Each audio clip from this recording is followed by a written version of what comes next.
Welcome, everybody. It's time for another episode of SLMA Radio.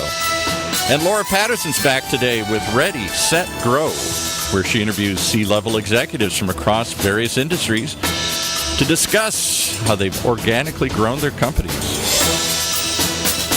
These tell-all programs will focus on revealing the tools and techniques the guests have used to fuel their above-average growth. From the one woman who seems to know a lot of people with above-average growth. It's Laura Patterson. Hey, Laura, how are you? Hey, Paul.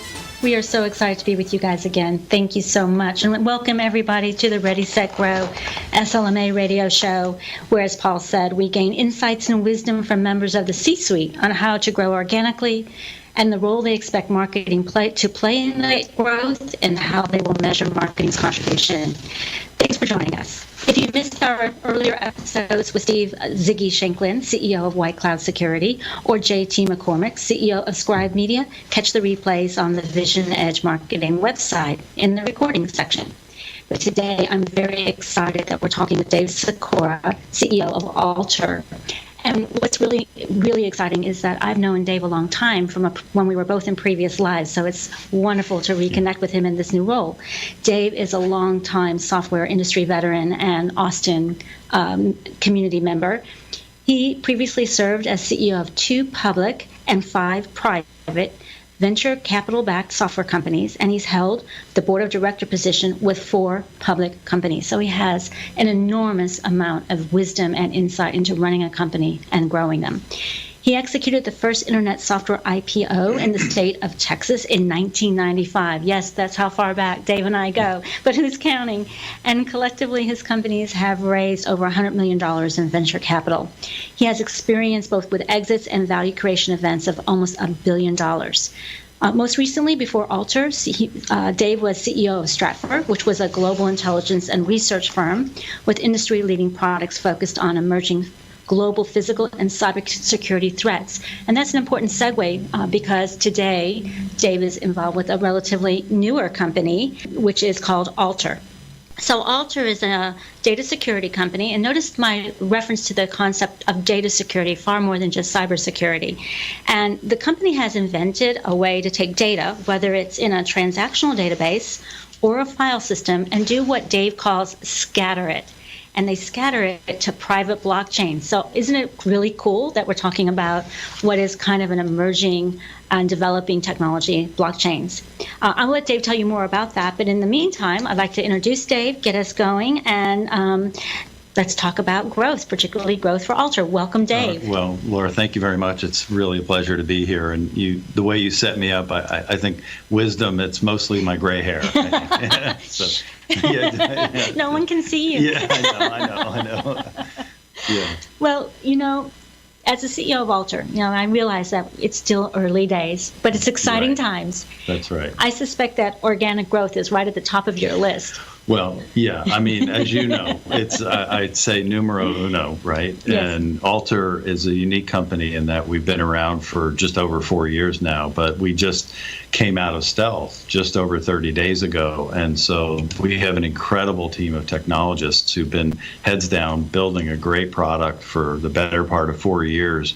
And so now I have this awesome opportunity to take this product that this great team has been building, take it to market. And as you well know, because we've both been in this business, that value creation in our business happens as a function of the top line. That's it. And it seems that over time, company enterprise value creation ultimately revolves around earnings and EBITDA, but in the early days, it's really all about revenue growth. And we're not out. I don't really have a public currency to go make an acquisition. It's all organic. I have to take what we have, which is quite substantial in terms of technical raw materials, and find ways to get that out into the market. And it's where we are all aligned here around organic growth. That's our story. And I'm so glad that you came out of stealth in time to do this radio program with me. Just in time. Just in time. That was on. We were thinking about that. Yeah. So one of the things we're talking about revenue, and I want to get back to that, but there's no revenue without customers. That's right.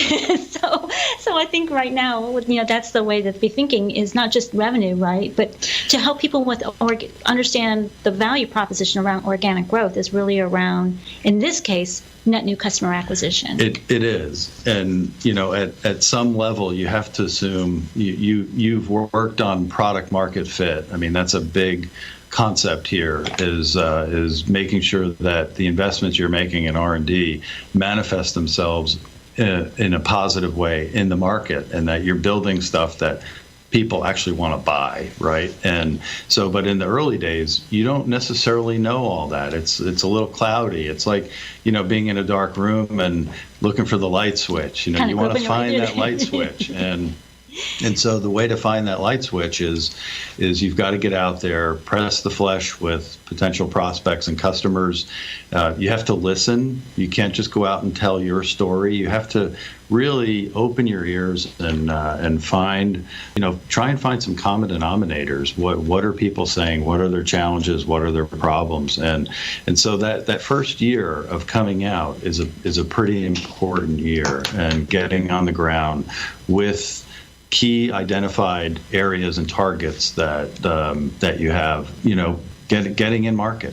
And you and I were talking earlier, this is the whole reason why marketing needs to be thinking about the upstream, particularly at this stage in development. Absolutely. And so we did, that's right, we were talking about upstream and downstream, and I have this expression that if upstream is polluted, then downstream, or if your upstream is bad, then downstream will be polluted in kind of the demand gen and tactical marketing. And so you really have to get that product market fit right, and that gives you the raw materials then to go create really strong marketing communications programs, getting your message out, et cetera. But you can't really do that until you've really nailed it with customers and with the market. Exactly. So before we spend more time talking about marketing, I know one of the things, having known you and worked with you in the past, that's important to you is culture. Yes. And this team right now is humming right along, and it's still a relatively small team. That's right. Right? It's under 100 people, right? That's right, yeah. And so tell me a little bit, and our audience a little bit, about the role you think culture plays in organic growth at this stage. Yeah, and so it's a great question, and I'm a very big believer in culture. I think that one of the ways that we've looked at it here, and actually I've learned over the years that at this phase, I would say that we're in a 0 to 1 phase, and a 0 to 1 phase presents a lot of ambiguity. You don't necessarily have customers. You have some market feedback. You have great technology, but you need a team during that 0 to 1 phase that can deal with those obstacles, can deal with those challenges. And then once you get past that 0 to 1 phase and go to 1 to 2, those are different people. Scaling a business, taking something from 0 to 1 is very different from going from 1 to 2. And so the team that we have on the ground right now is, in my opinion, a world-class 0 to 1 team.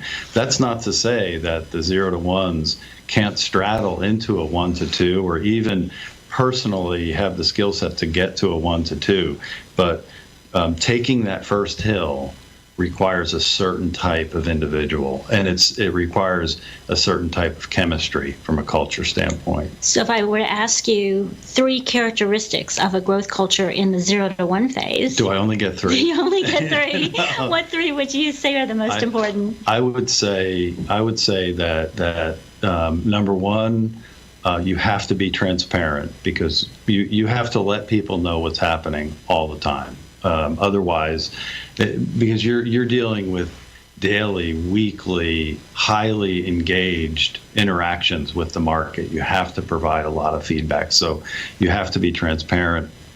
The next is, I think that you have to be open to debate, and you have to accept criticism, and I suppose you could say that's part of transparency, but that idea of bringing new things, you're bringing something new that's never been brought to market, and you're going to get punched in the face. And you have to deal with that openly. The team has to deal with that openly. And then I think the third is you have to be incredibly tenacious, and the culture has to embrace that you really have to get out and push. Oh, that's one of my favorite words, tenacity. I can totally relate to that. Yes. And I know you know I can. Absolutely. So we're going to jump into talking about marketing. I know we'll have to take a break in a moment, so we'll come back if we don't finish. But let's talk about the role you think marketing plays in driving organic growth, and how well you think marketing as a discipline does that today. Sure. So what I would say, and this gets back to what we were talking about earlier, that let's separate from the upstream from the downstream, right? And especially at this stage, we're living in an upstream world. I mean, we have to have downstream activities because we have to create demand, we have to create leads, and we have to create interest for our message and for our solution. But I think that initially here, the role of marketing has a lot to do with product market fit and getting out, talking with customers, talking with prospects, and talking with analysts as well. What are figuring out what the problems are that folks have, and how does that map to your offering and ultimately into your messaging. So I would say really focus now on upstream. And how well do you think the marketing discipline as a discipline today, not here at Alter, but in general, you've been around a long time, does at upstream marketing? I think in general it does well, but I would say it's a really interesting question because like here we are in Austin, and Austin is well known for being a software center, mostly enterprise software, not consumer software. And so I think that you can look at this as a geographic issue, that we have a really strong upstream product management and product marketing culture in Austin, but we don't.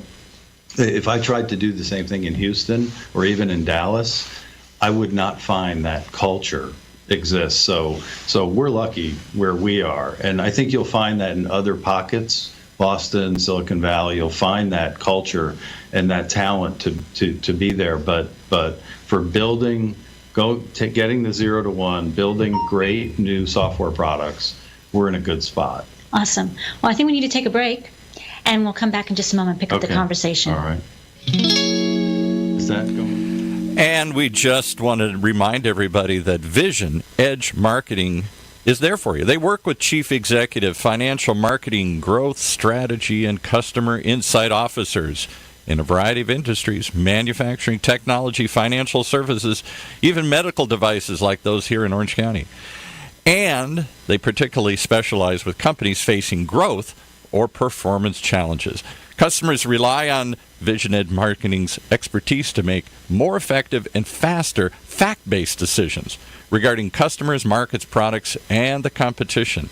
They can also help you improve and prove the value of marketing and leverage data analytics processes and measurement to increase marketing's relevance and ability to deliver greater business impact. It's a big promise, but they deliver. Go find out more at their website, visionedgemarketing.com. That's visionedgemarketing.com. Back to Laura. Back to Laura and her guest as she's ready to launch into more growth strategies here. Thank you. So we're back here with Dave Sikora, CEO of Alter. And we're talking about marketing. And before we move on to some other parts of the conversation, I want to wrap up the marketing part, particularly talking about measurement. Again, you and I go back a long way, right. And I know you're a strong believer in accountability for all aspects of the business, including marketing. But here you are in this business, and we already kind of alluded to one potential metric. But as you're looking at measuring the success of the business and measuring the contribution that marketing is going to make, what are some of the key ways that you expect marketing to measure its value? I know you said net new customers. Right. And again, I do think in terms of the marketing spectrum, starting with product management through product marketing, and then marketing communications, which really includes lead generation, et cetera, and branding, and so each one of those areas has their own kinds of accountability metrics. And so for us, given where we are, it's not really about how many leads we're generating. It's certainly going to be about customer growth and number of customers for us. But we're really focused on getting to market here in the next 9 to 12 months with a small, when I say small, I mean 40 to 50 enterprise-oriented customers, and so we're gonna measure our success based on how many pilots we can start, how many of those pilots will convert into production license agreements. When we sign partners, how many customers can we get in front of through some of those partners to get leverage in our marketing capabilities? I think once we establish a core foundation or presence in the market, then I think the back half, we're going to start doing a lot more downstream marketing capabilities, promoting the successes that we've had with certain customers, and then we can focus a lot more on things like lead generation, lead conversion rates, et cetera. But this first phase is really foundational, and so building our early pilot customer base is really our number one objective. And I'm assuming from those pilots, not only converting, but being really good referrals. You hit it right on the head. Absolutely. Because in this business, that's going to be important. The voice of the customer is 100 times louder than the voice of the vendor.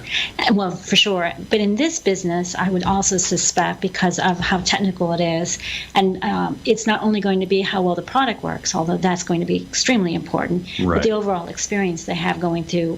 This is a very new technology. That's right, and that is another consideration, in that the technology that we have is so transformative and it's so unique, so I would say next generation, that it's a challenge for us to communicate that what we have can take our customers to an entirely new level of data security that they didn't know even existed. So we have to be able to tell the market that we're here, that this opportunity, this next generation exists, and so that is part of our challenge. So I think education, back to marketing and the role there's a lot of education that needs to happen. So just one more time, try to articulate to our listeners what Alter is doing and why it is so transformational before you tell us about how you got here. Right. So what we do, and Lori said it pretty well up front, about how we can take data from enterprise database systems, transactional databases, or from file systems, and what we can do is we can actually break it apart. In some areas that's called RAID striping. We can break it apart and store it on distributed nodes of a blockchain network or series of networks, and then we can reassemble that data with very low latency when the application or when the user needs that data. And so what that means is, imagine a house, and the cybersecurity industrial complex has basically been built around moats which protect. Think of the physical analogy, a moat protecting a home or a castle. What we have is the equivalent. We've assumed the moats will be breached. And what we have is the equivalent. When the bad guy breaches the moat and gets in the house, there's nothing in the house for the bad guy to use, but the house is still operational.